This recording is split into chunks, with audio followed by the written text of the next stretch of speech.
So I'm going to focus on the clinical aspects for the most part that we do in Iowa and that I've shared around the world.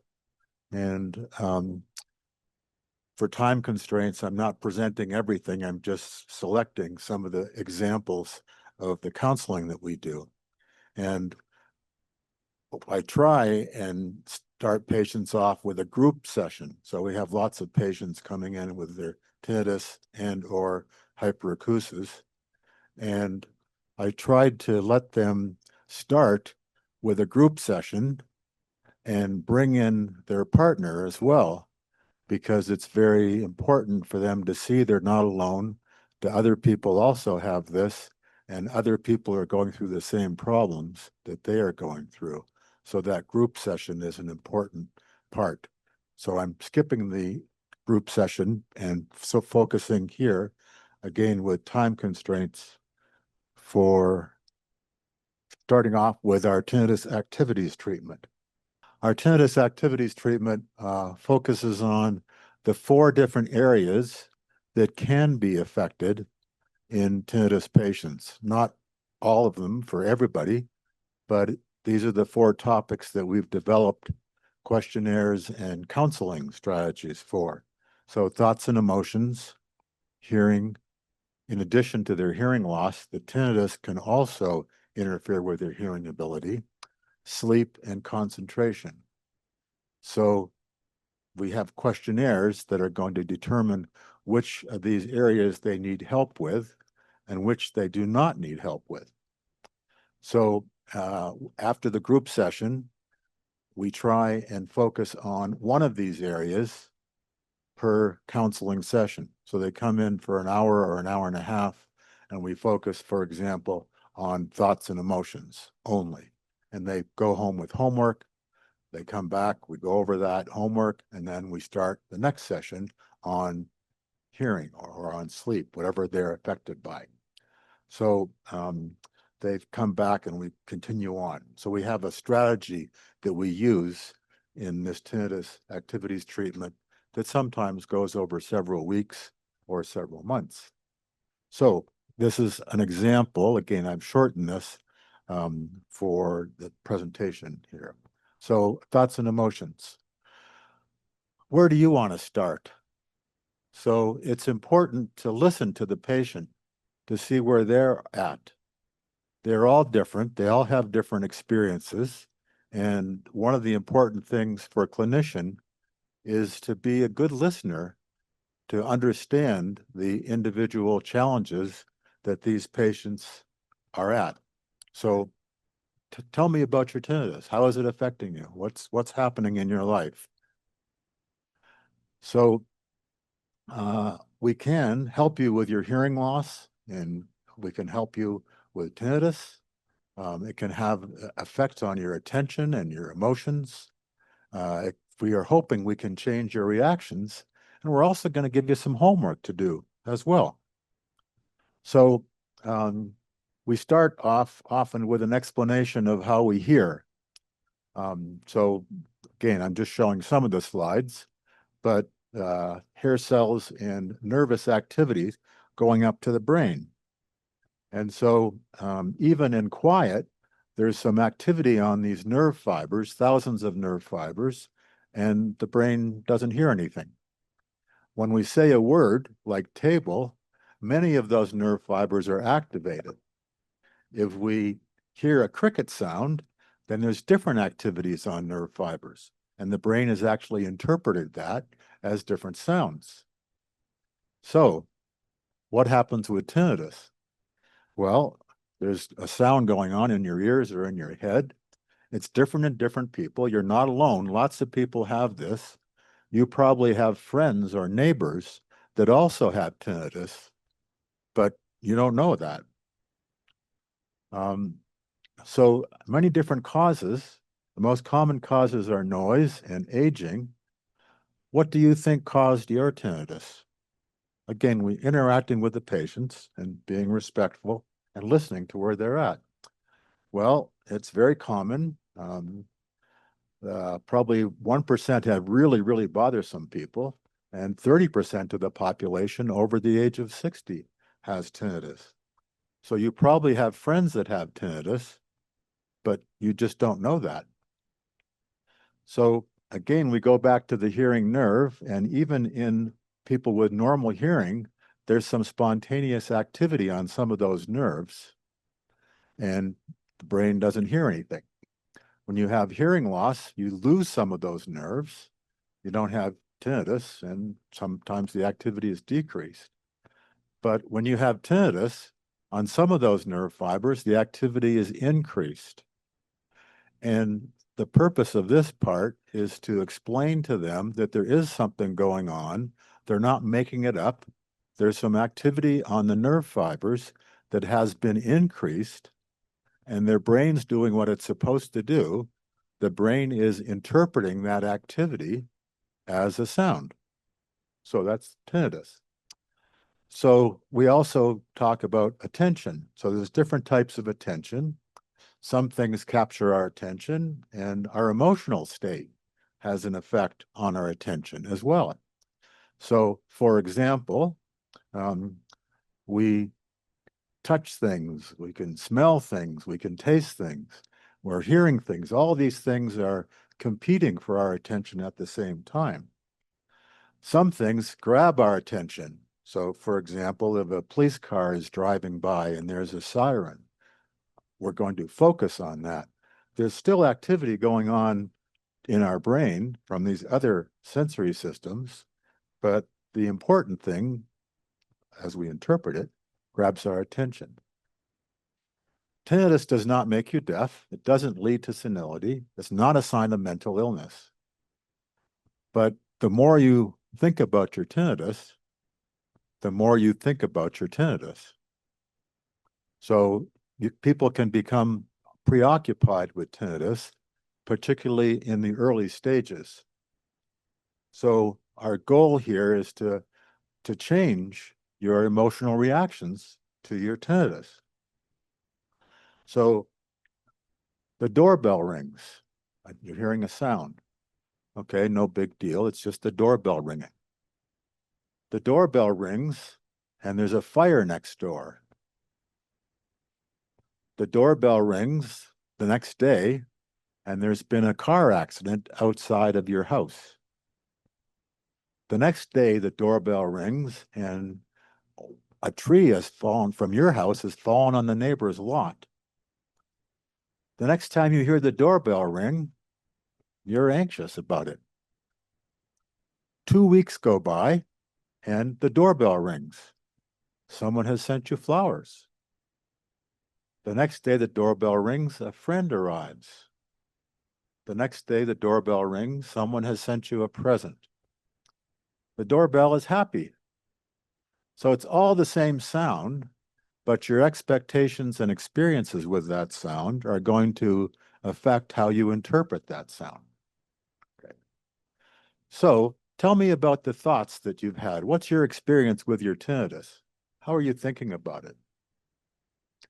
Are there situations during the day when it's more bothersome for you? What do you think caused it? How are you dealing with your tinnitus? How do you feel about it? So we're listening to the patient to see where they're at. So let's talk about your life in general. What hobbies do you have? How do you have fun in your life? When you're doing some of these things, is your tinnitus less noticeable? How about any new activities you've tried recently, or you might consider trying something different to keep active?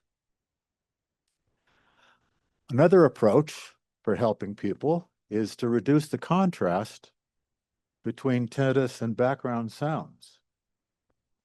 So an example is that when you see a candle in a dark room, it stands right out, just like your tinnitus might do in a quiet room. But if you take the same candle and you put it in a window with the sun coming through, it's not as bright. And the same thing can work for tinnitus as well. There's something in the background. Maybe it's going to decrease the prominence of your tinnitus. What happens if your partner gets a dog and you don't like dogs? I don't like dogs. You put a fan on, the dog is still barking, but you're trying to keep busy now. Well, eventually, the fan is still there, the dog is still there, but you don't notice the dog anymore because you're keeping busy and there's some background sound. And this is true for all of us. So, do you notice that any sounds make your tinnitus less noticeable? For example, many patients tell me that rain, or sometimes they have music playing in the background, waterfalls, or static noise. So lots of different things can actually reduce the prominence of your tinnitus. So in our tinnitus activities treatment, one session that we have is on hearing and communication. So again, this is done usually in a 2-hour session, focusing just on one topic at a time, but different for different patients. So lots of things affect our communication. Our having a hearing loss, there's background noise, our ability to see the talker's face, the familiarity with our topic of discussion, and the stress we're involved in at the time. So also, background noise has an important role to play in communication. This makes it difficult for many people. The noise can cover up the speech, but there are some things that you can do. Remove the noise if that's possible. Move away from the noise, reposition yourself. So there are some things that you can do. And the next thing to talk about is the ability to see the talker's face. If you can see somebody, that's going to help with your lip reading, even looking at facial cues. And sometimes there's body language involved. If you can't see that, then it's not the same. So that's an important cue in communicating and talking with somebody. It turns out tinnitus can also affect your hearing. It's not necessarily damaging to your hearing directly, but your tinnitus can also make sounds harder to hear, and it can also distract you from listening. It can actually mask and cover up some sounds too. So hearing aids can be quite helpful for people. They improve your hearing of sounds and speech. It gives you more opportunities to interact with people and socializing, can help you localize where sounds are coming from. Have you tried hearing aids yet? Do you know somebody that have hearing aids? Tell me about your experience with hearing aids. Another aspect of communication is watching faces. So if you can see somebody's face in the light, you want to avoid having light behind them, so that's in the way, but you need to be able to see the talker's face. That might mean that you need to reposition yourself so you can see the talker, move yourself around, minimize background noise in the room, and even minimize visual distractions sometimes. So these are all important things. So again, these are just brief examples of things in each of these sessions. Another session is for sleep. So we talk about normal sleep patterns, and it varies quite a bit from one person to the other. Sometimes you sleep for 6.5 hours. Some people sleep for 9 hours. And there's several periods of light sleep, and sometimes you wake up 2 or 3 times during the night. Tinnitus doesn't usually wake you up, but when you have tinnitus and you wake up in a quiet room, for some people, that's very prominent. So things can affect all of our sleep habits, and that includes if we're under stress, emotional stress, if there's noise in the background, if there's light in the room, the temperature changes, work schedules. So, it's all different for different people. There are many things can affect our sleep for everybody. So there are some things that might include physical conditions. Medications we're taking, if we have coffee in the evening, smoking and excessive alcohol, all of these types of things can affect your sleep. So there are some things that you can do to help with your sleep. That includes having a curfew at night when you're going to decide, okay, I'm going to go to bed at sleep at 9 o'clock or whatever it is. And an hour, hour and a half before then, slow down. Slow down your evening about an hour before you're going to go to sleep. So you don't want to get involved in stress or exercise or eating. Just calm down. A soft, pleasant sounds can actually help in the bedroom as well. Background sounds of nature, waves, rains. One of our exhibitors from our annual conference started off with a sleep pillow that had sound in the pillow. And he just thought some people would like to rock and roll all night long. It turns out that didn't work, but one of his patients had tinnitus. And they said, well, this is going to be wonderful. Now I can listen to this music and my partner doesn't have to hear the music. And he changed his company completely with a sleep pillow. So now he focuses on tinnitus patients and has that music going through the sound pillow all the time. So preparing for sleep, progressive muscle relaxation, visual imagery, lots of things that we can all do. Are there some things that you can think of that affect your sleep? What about changing some of these activities or arranging your bedroom in a different way? Again, sometimes keeping a diary and making sure you're doing some of these daytime activities, calming down some of your evening activities, going through different relaxation techniques in the evening. And sometimes we recommend patients actually keep a diary of what they've done beforehand and what they've done to help with their sleep and how effective it has been. And when they come in for their next visit, we can go through that diary and help them see what has worked and what has not worked, different for different people. So another challenge for some tinnitus patients is concentration. So again, different people affected different ways. So for concentration, for all of us, lots of things affect our concentration. Background noise, things that are distracting to us, temperature, and lighting. So for tinnitus, we all perform best when we're focused on one thing at a time. And if we're trying to get several things done, that's going to be a challenge.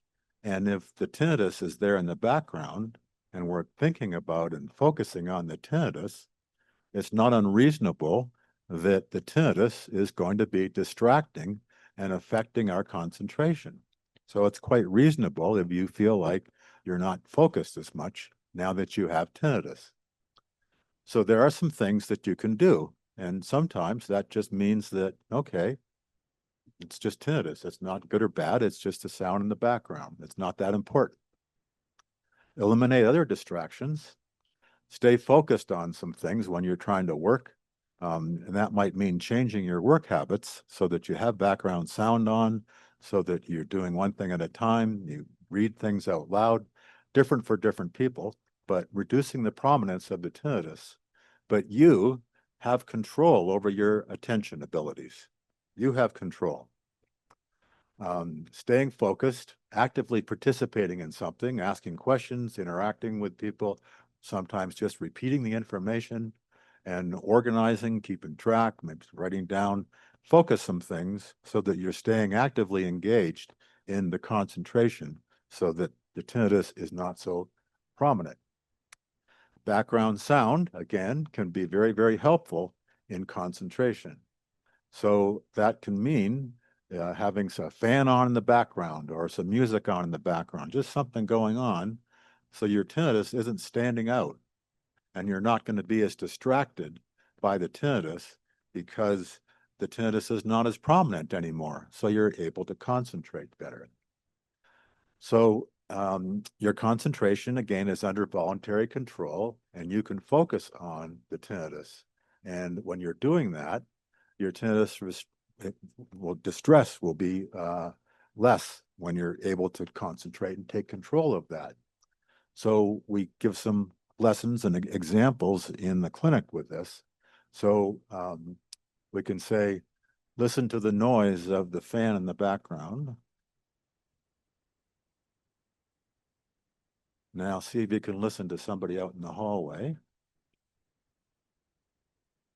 Now listen to your tinnitus. Now listen to the fan again.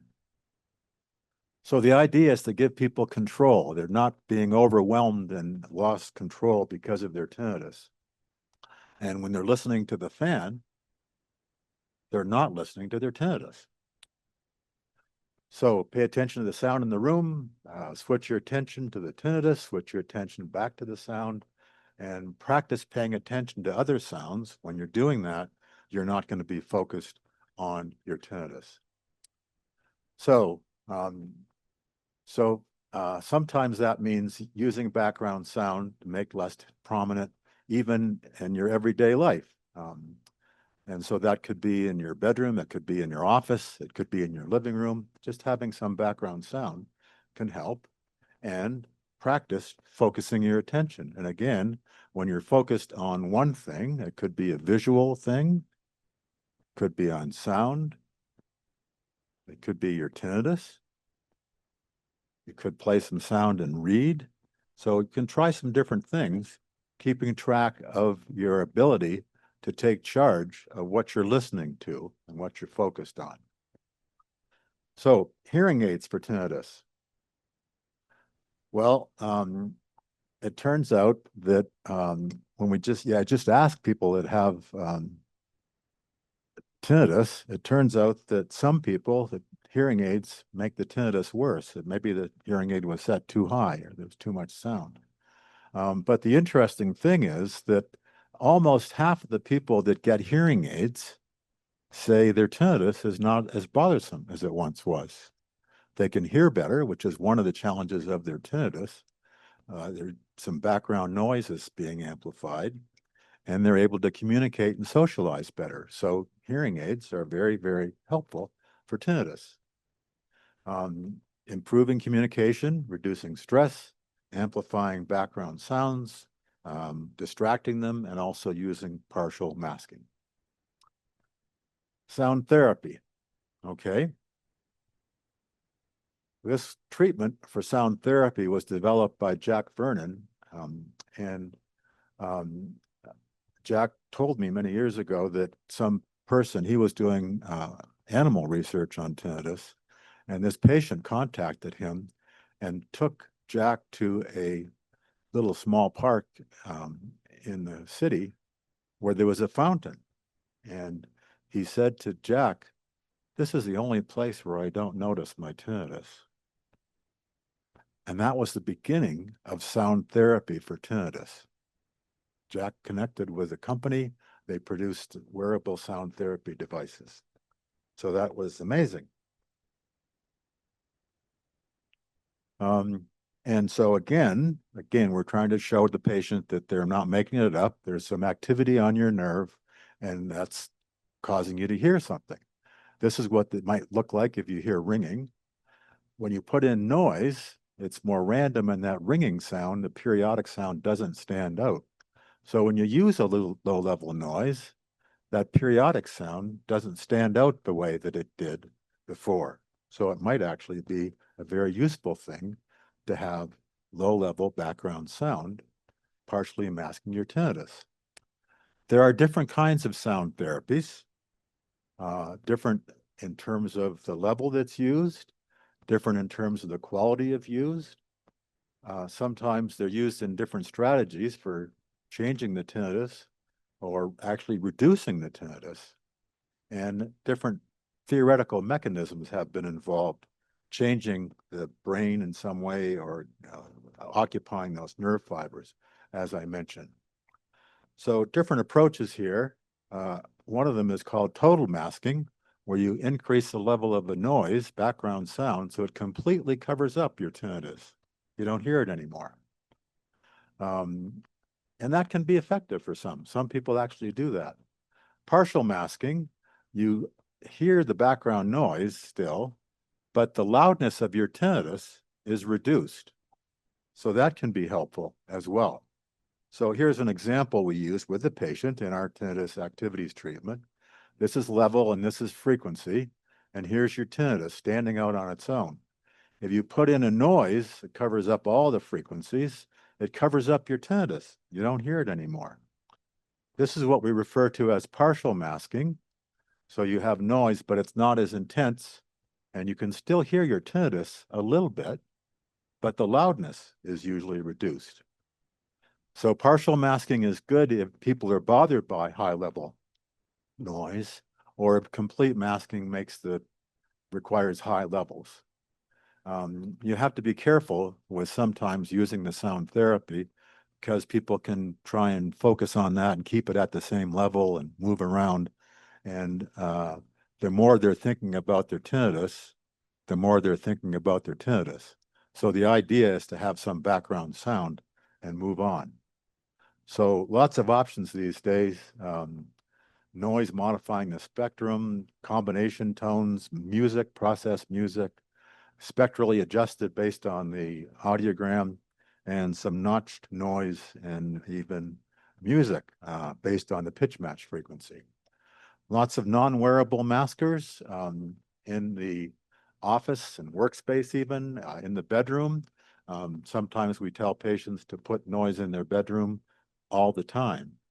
So when they go to the bedroom at night, they're not doing something to remind themselves they have tinnitus. It's just part of their bedroom.